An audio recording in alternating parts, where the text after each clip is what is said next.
Assalamualaikum warahmatullahi wabarakatuh. Liridhoillah wa li syafaati Rasulillah sallallahu alaihi wasallam wa ala kulli niyatin salihah. Al-Fatihah. A'udzu billahi minasy syaithanir rajim. Bismillahirrahmanirrahim. Alhamdulillahi rabbil alamin arrahmanir rahim maliki yaumiddin iyyaka na'budu wa iyyaka nasta'in ihdinas siratal mustaqim siratal ladzina an'amta 'alaihim ghairil maghdubi 'alaihim waladdallin amin. Raditu billahi rabba wa bil islami dina wa bi muhammadin nabiyya wa rasula rabbi zidni ilma warzuqni fahma amin. Sayyidul istighfar. Bismillahirrahmanirrahim. Allahumma anta rabbi la ilaha illa anta khalaqtani wa ana abduka wa ana ala ahdika wa wa'dika mastata'tu a'udzu bika min syarri ma sana'tu abu'u laka bi ni'matika 'alayya wa abu'u bi dhanbi faghfirli fa innahu la yaghfiru dzunuba illa anta. Bismillahirrahmanirrahim. Alhamdulillahi rabbil alamin wa bihi nasta'inu ala umuri dunya waddin wassalatu wassalamu ala asyrafil anbiya'i wal mursalin sayyidina wa maulana Muhammadin wa ala alihi wa ashabihi ajma'in. Rabbi shrah li sadri wa yassir li amri wa hlul 'uqdatam min lisani yafqahu qawli. Qala ta'ala subhanaka la ilma lana illa ma 'allamtana innaka antal alimul hakim. Amma ba'd. Bapak-bapak, ibu-ibu, jamaah Mushola An-Nur Griya Citra Sentosa yang dirahmati Allah Subhanahu wa taala. Alhamdulillah, puji syukur kita panjatkan kepada Allah atas karunia-Nya, atas nikmat-Nya, atas rahmat-Nya, dan nikmat-nikmat yang lain Allah berikan kepada kita, terutama pada pagi hari ini Allah masih membangunkan kita dari tidur kita dan kita masih bisa menunaikan sholat subuh secara berjamaah di musola yang kita cintai ini. Alhamdulillah. Sholawat dan salam marilah kita sampaikan pada junjungan kita Nabi Muhammad sallallahu alaihi wasallam. Mudah-mudahan kita semuanya termasuk orang-orang yang akan mendapatkan syafaatul uzma besok di hari kiamat. Amin. Amin. Bapak Ibu yang dirahmati Allah, kita akan lanjutkan kajian mengenai salat nawafil, salat sunnah yang diajarkan oleh Rasulullah sallallahu alaihi wasallam. Pada kesempatan kali ini kita akan bahas tentang salat istisqa. Salat istisqa. Bismillahirrahmanirrahim. Kata Al-Hafidh ya, dalam fikih Al-Bari, Fathul Bari, istisqa dalam pengertian secara bahasa ialah seseorang meminta air untuk dirinya sendiri atau untuk orang lain. Dan secara syariat yaitu seseorang memohon air kepada Allah ketika terjadi musim kekeringan dengan cara tertentu. Kata Ar-Rafi'i, istisqa itu ada beberapa jenis tingkatan. Yang paling rendah ialah hanya berdoa. Yang tengah-tengah ialah berdoa setelah sholat, dan yang paling utama ialah memohon dengan sholat 2 rakaat dan 2 khutbah Kalau hadis-hadis yang menerangkan tentang ini nanti akan kita bahas bersama-sama. Nah, para ulama sepakat bahwa keluar untuk melakukan sholat istisqa dengan meninggalkan rumah serta berdoa kepada Allah Ta'ala dengan memohon turunnya hujan ialah sunnah yang ditetapkan oleh Rasulullah Shallallahu Alaihi Wasallam. Jadi sholat istisqa pada saat sunnah. Ya. Tetapi ya, mereka berbeda pendapat tentang sholat dan berdoa memohon turun hujan. Menurut mayoritas ulama hal itu termasuk kesunatan kecuali Imam Abu Hanifah, Imam Hanafi. Ya, ulama-ulama yang lain mengatakan itu sunnah untuk sholat istisqa memohon turunnya air hujan. Tapi menurut Imam Abu Hanifah itu tidak termasuk sunnah. Menurut Imam Abu Hanifah cukup dengan berdoa biasa tanpa harus dengan sholat. Nah ini katanya. Kata Al-Kasani tentang sholat istisqa, menurut lahirnya pada pendapat itu ya dari Imam Abu Hanifah begini, tidak ada sholat istisqa sama sekali. Yang ada hanya berdoa. Maksudnya tidak ada sholat istisqa secara berjamaah dengan bukti seperti yang dikutip oleh Abu Yusuf. Sesungguhnya ia berkata, aku bertanya kepada Imam Abu Hanifah, apakah istisqa itu sholat atau doa yang waktunya telah ditentukan atau khutbah? Ia menjawab, bukan sholat dengan berjamaah, melainkan berdoa dan beristighfar memohon ampun. Jika orang-orang sholat sendiri-sendiri, maka tidak mengapa. Ini pendapat Imam Abu Hanifah. Jadi memang mengenai sholat istisqa itu ada beberapa pendapat, tapi sebagian besar jumhur ulama sepakat bahwa yang namanya sholat istisqa itu merupakan sunnah. Pendapat berbeda tersebut merupakan atau muncul karena adanya sebuah hadis yang menerangkan bahwa Rasulullah Shallallahu Alaihi Wasallam pernah berdoa memohon turun hujan, dan juga ada sebuah hadis yang tidak menyinggung-nyinggung tentang sholat. Salah satu hadis yang paling populer yang menyebutkan bahwa beliau melakukan sholat ialah hadis Ubaid bin Tamim. Ya, hadis Ubaid bin Tamim diceritakan dari pamannya. Hadisnya begini, sesungguhnya Rasulullah Shallallahu Alaihi Wasallam keluar bersama para sahabat untuk memohon turunnya hujan. Beliau sholat 2 rakaat bersama mereka dengan mengeraskan bacaan. Beliau mengangkat kedua tangan setinggi pundak, ya, setinggi pundak. Setelah memindahkan sorban sambil menghadap kiblat, beliau memohon turun hujan. Hadis ini diriwayatkan oleh Imam Bukhari dan Muslim. Kalau hadis yang diriwayatkan oleh Bukhari dan Muslim itu hadisnya kuat, ya, kuat. Hadis-hadis yang menyebutkan tentang berdoa memohon turun hujan namun tidak menyebutkan sholat, di antaranya ialah hadis Anas bin Malik yang diriwayatkan oleh Muslim. Ja'a rajulun ila Rasulillahi sallallahu alaihi wasallam faqal ya Rasulullah halakatil mawashi wa taqata'atis subula fatullaha. Fada'a Rasulullah sallallahu alaihi wasallam famutirna minal jum'ati ila sallallahu alaihi wasallam. Famutirna minal jum'ati ilal jum'ah. Seseorang ya datang menemui Rasulullah sallallahu alaihi wasallam dan berkata, wahai Rasulullah, semua ternak-ternak mati dan jalan-jalan terputus. Tolong Anda berdoa kepada Allah. Setelah beliau berdoa, kami lalu diguyur hujan selama sepekan. Nah, ini hadis diriwayatkan oleh Imam Bukhari dan Imam Muslim dalam keterangan kitab Subulus Salam jilid 2 halaman 81.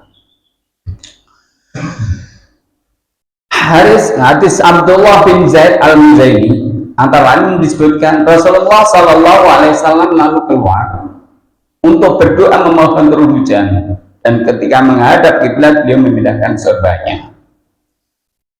Dalam hadis tadi tidak disebutkan tentang sholat. Ulama-ulama yang melihat lahiriah hadis ini mengatakan bahwa Rasulullah SAW memang sempat keluar menuju musola, menuju masjid, ya, tempat sholat, tetapi beliau tidak melakukan sholat. Nah ini keterangan dari Al-Baihaqi dari kitab Sunan bersumber dari As-Su'bi. Ia berkata, pada zaman Umar bin Khattab radhiyallahu anhu, manusia dilanda musim kekeringan yang berkepanjangan. Ia naik ke mimbar untuk menuju memohon turun hujan, dan setelah istighfar memohon ampunan kepada Allah, ya turun. Asal senada dirikan dari Abu Wadzah As-Sa'idi dari ayahnya. Nah ini ada keterangan seperti itu. Tetapi ini bukan berarti bahwa sholat tadi menjadi sholat istisqa, sebab ada hadis yang lain menyebutkan tentang sholat. Ya. Menurut Imam Syafi'i, pendapat tersebut sebenarnya terletak pada apakah istisqa itu harus dengan sholat atau tanpa sholat, yakni hanya dengan berdoa dan bukan hanya merupakan sunnah seperti yang dikatakan oleh Imam Abu Hanifah. Ya. Kata sebagian ulama, hadis-hadis yang tanpa menyebutkan sholat tersebut diriwayatkan dari Umar bin Khattab, yang jelas Rasulullah SAW pernah memohon hujan ketika beliau berada di atas mimbar. Menurut Imam Abu Hanifah, kalau sholat tidak disebutkan dalam hadis Abdullah bin Zaid al-Mazini, hal itu menunjukkan bahwa yang sunnah memang tanpa sholat. Menurut para ulama menganggap sholat termasuk sunnah istisqa, khutbah juga termasuk sunnahnya, karena hal itu dijelaskan dalam hadis.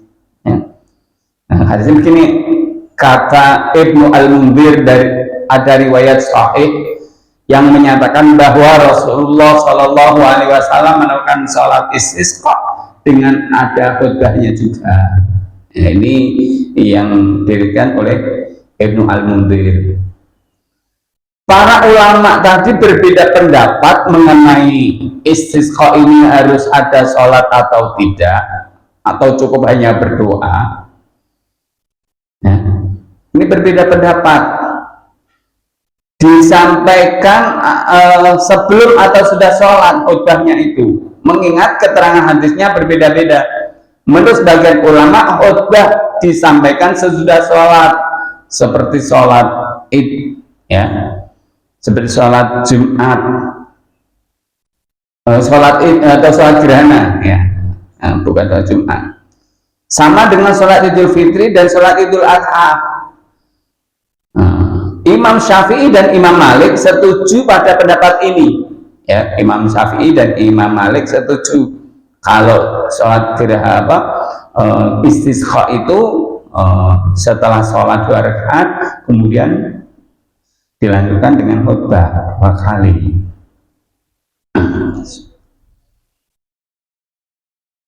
Kata Alais bin Sa'ad, khutbah disampaikan sebelum sholat. Nah ini khutbah sampaikan sebelum sholat seperti sholat Jumat berarti.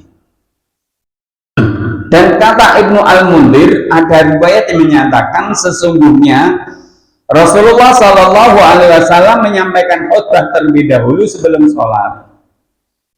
Ini yaitu hadis Abdullah bin Zaid. Ia berkata Rasulullah Shallallahu Alaihi Wasallam keluar ke musola untuk sholat istisqa. Beliau memindahkan sorbannya ketika menghadap kiblat, kemudian sholat 2 rakaat. Nah, di sini diriwayatkan oleh Imam Bukhari dan Muslim. Dan kata riwayat dari Umar bin Khattab, ya, Umar bin Khattab seperti itu. Dan riwayat inilah yang dijadikan dasar, ya. Riwayat tersebut diketengahkan oleh Abu Dawud dari beberapa jalur sanad. Jadi kalau sholat istisqa disyaratkan dengan khutbah, maka khutbah disampaikan sebelum sholat. Nah, khutbah dulu baru sholat. Ada benarnya juga, karena sholat istisqa itu sebenarnya dilakukan diawali dengan puasa. Ketika sholat atau menuju ke lapangan dilakukan di lapangan, kemudian dengan pakaian yang sederhana.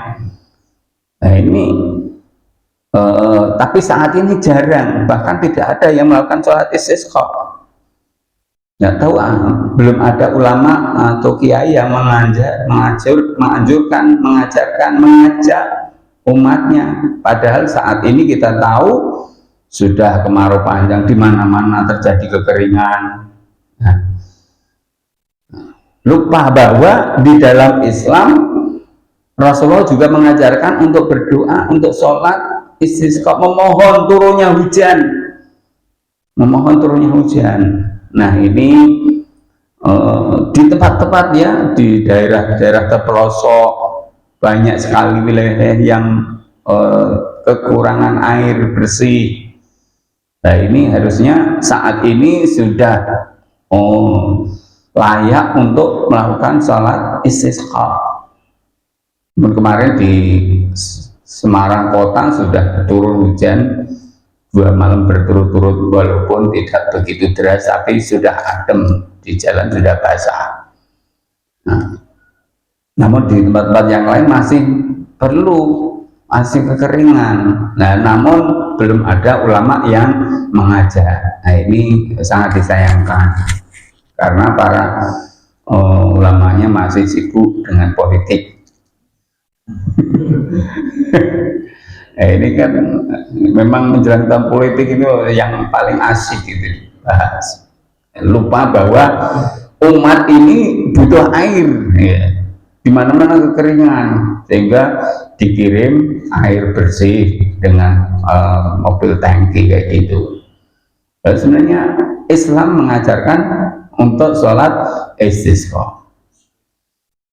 Para ulama, ya, sepakat bahwa bacaan surat dalam sholat istisqa dengan menggunakan suara, maksudnya suara keras, ya, seperti sholat Jumat, ya, sholat Id, ya. Tetapi mereka berselisih pendapat apakah dikumandangkan takbir seperti sholat Id. Menurut Imam Malik dikumandangkan takbir seperti takbir sholat-sholat lainnya. Dan menurut Imam Syafi'i seperti takbir sholat Id, ya. Beda pendapat mereka tersebut bersumber dari beda pemahaman mereka. Apakah sholat ini bisa disamakan dengan sholat Id? Imam Syafi'i menguatkan pendapatnya berdasarkan riwayat dari Ibnu Abbas. Sesungguhnya Rasulullah Shallallahu Alaihi Wasallam sholat istisqa 2 rakaat sebagaimana beliau sholat Idul Fitri dan sholat Idul Adha. Para ulama sepakat salah satu kesunatannya ialah menghadap kiblat dengan berdiri sambil berdoa, memindahkan sorban dan mengangkat tangan, ya. Hal ini berdasarkan keterangan beberapa hadis, tetapi mereka berselisih tentang tata cara memindahkan sorban dan tentang kapan itu dilakukan. Menurut mayoritas mereka, bagian sorban yang di sebelah kanan dipindah ke sebelah kiri dan sebaliknya. Menurut Imam Syafi'i, bagian atas dipindah ke bawah dan sebaliknya. Ini yang dibahas malah memindahkan sorbannya. Silang pendapat ini karena adanya beragam hadis dalam bahasan ini. Disebutkan dalam hadis Abdullah bin Zaid, anna Rasulullah sallallahu alaihi wasallam kharaja bin nas yastasqi fa shalla bihim rak'ataini jahara fihima bil qiraah wa rafa'a yadayhi hatta mankibai wa hawala ridaahu wastaqbala qiblata wastasqa. Sesungguhnya Rasulullah Shallallahu Alaihi Wasallam keluar menuju tempat sholat untuk memohon hujan. Setelah menghadap kiblat seraya memindahkan sorban, beliau lalu sholat 2 rakaat. Dalam versi lain disebutkan, ia ditanya apakah beliau memindahkan bagian sorban sebelah kiri atau ke kanan atau sebaliknya. Apakah memindahkan bagian sorban yang di atas atau sebaliknya? Ia menjawab beliau memindahkan bagian sorban yang ke kiri ke kanan. Dalam riwayat Abdullah bin Zaid lainnya disebutkan Rasulullah Shallallahu Alaihi Wasallam melakukan salat istisqa dengan mengenakan kain sorban berwarna hitam yang sangat tebal. Beliau ingin memindahkan bagian yang bawah ke atas, tetapi karena merasa keberatan, beliau memindahkan bagian yang kanan ke kiri. Tentang kapan imam melakukan hal itu menurut Imam Malik dan Imam Syafi'i, yakni setelah selesai menyampaikan khutbah. Menurut Abu Yusuf, yakni setelah setengah khutbah. Versi pendapat lain dari Malik juga seperti itu. Mereka semua mengatakan ketika imam memindahkan sorbannya dengan posisi berdiri, maka makmum menirukannya dengan posisi duduk. Berdasarkan sabda Nabi Shallallahu Alaihi Wasallam, sesungguhnya imam itu diangkat hanyalah untuk diikuti, kecuali Muhammad bin Al Hasan dan Al-Lais bin Sa'ad yang berpendapat lain. Menurut mereka, makmum tidak perlu memindahkan sorban seperti yang dilakukan oleh imam, karena para sahabat tidak melakukan hal itu ketika Rasulullah Shallallahu Alaihi Wasallam memindahkan sorbannya dalam sholat istisqa. Kata sebagian ulama, waktu keluar untuk melakukan sholat istisqa seperti itu, ya, itu seperti sholat id. Jadi memang di sini ada perbedaan pendapat. Apakah istisqa perlu adanya sholat atau cukup berdoa? Bahkan ada ulama yang ekstrim, sholat istisqa harus diawali dengan puasa 3 hari. Nah, itu dilakukan di pagi hari atau di siang hari. Dalam keterangan yang lain dikatakan sholat istisqa dikatakan itu setelah memang puncak panas yaitu setelah matahari tergelincir, maksudnya setelah zuhur, bukan di pagi hari. Jadi sholat istisqa tidak di pagi hari tapi betul-betul panas. Dan jamaah yang hadir untuk melakukan sholat istisqa ini ya seperti sholat id, anak-anak, orang tua, dewasa, pemuda, semua. Dan dianjurkan dengan mengenakan pakaian yang sesederhana mungkin. Kebalikannya dengan sholat id, untuk sholat istisqa, karena ya istilahnya dengan penampilan yang sederhana memelas kepada Allah Subhanahu wa Ta'ala. Karena betul-betul air sudah mampet, banyak ternak yang mati, sehingga air itu dibutuhkan. Maka berdoa. Sebelum berdoa, ya diajarkan untuk melakukan sholat 2 rakaat. Nah ini ada sisi di mana umat Islam harus memperhatikan Islam yang lainnya. Lalu di sini banyak air melimpah ruah, yang lainnya kekurangan. Nah ini maka kita disunahkan, dianjurkan untuk hemat air walaupun air itu melimpah. Tapi di sebagian saudara kita yang lain betul-betul kekeringan. Untuk mendapatkan air bersih itu memang sulit. Mungkin menunggu datangnya bantuan atau mencari, tapi jaraknya cukup lumayan jauh. Nah inilah kita yang di sini makmur dengan air yang berkecukupan, ya, tidak perlu berboros-boros, karena penggunaan air berboros itu nanti ya resikonya sumber air akan berkurang, dan bahkan menurut prediksi tahun 2000 sekian itu kekeringan panjang di Jawa itu akan terjadi, ya, karena sumber air itu sudah berkurang. Nah, ini dalam Islam diajarkan, jadi kita harus berhemat. Jadi mengenai sholat istisqa ini diajarkan oleh Rasulullah Shallallahu Alaihi Wasallam.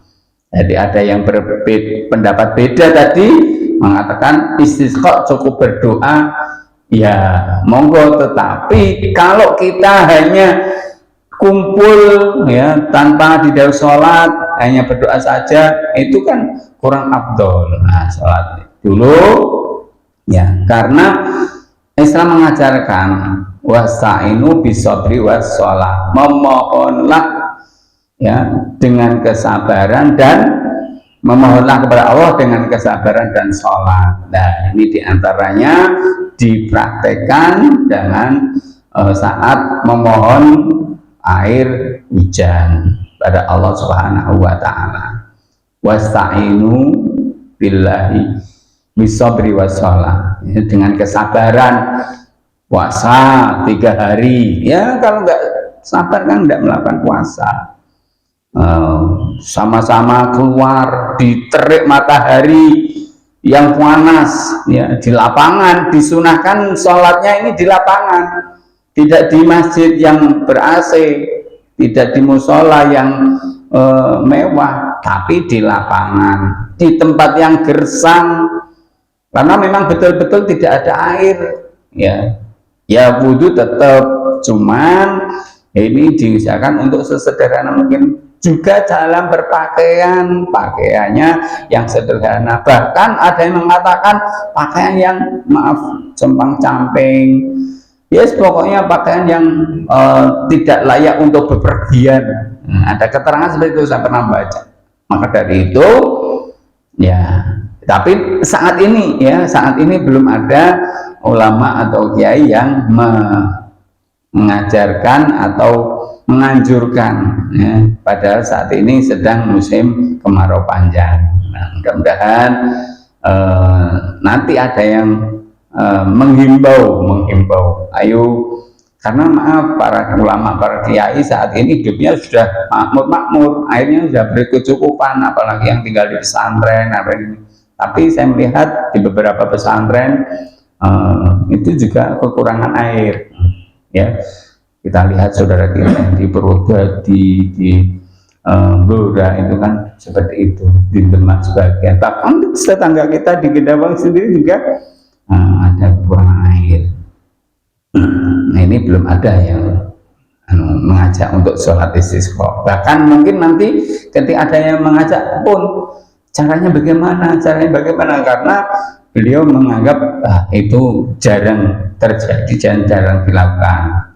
Tata caranya, ya, itu seperti tadi, dianjurkan untuk puasa terdahulu sebelumnya 3 hari, kemudian di hari yang ditentukan bersama-sama keluar menuju lapangan dan mengenakan pakaian yang sederhana, tidak seperti kita mau melakukan sholat Jumat atau sholat Idul Fitri, pakaiannya, maksudnya ya pakaian yang sederhana tapi bersih dan suci. Bismillahirrahmanirrahim. Ini kebahasan berikutnya tentang sholat Id, ya. Sholat Id ini agak panjang. Mungkin itu dulu, nanti jika dibutuhkan untuk kita diskusi, monggo kita buka sesi dialog tanya jawab untuk sholat istisqa dan lain-lainnya. Karena nanti bahasan berikutnya tentang sholat Idul Fitri atau sholat hari raya Idul Fitri dan Idul Adha itu agak panjang bahasanya, kita bahas pada pertemuan yang akan datang. Oke, demikian Bapak Ibu yang dirahmati Allah, kita akhiri dengan bacaan wa'azi dan doa kafaratul majelis. Bismillahirrahmanirrahim. wal asri innal insana lafi khusr illa alladziina aamanu wa 'amilus shalihati wa tawassaw bil haqqi wa tawassaw bis sabr. Subhanakallahumma wa bihamdika asyhadu an la ilaha illa anta astaghfiruka wa atubu ilaik.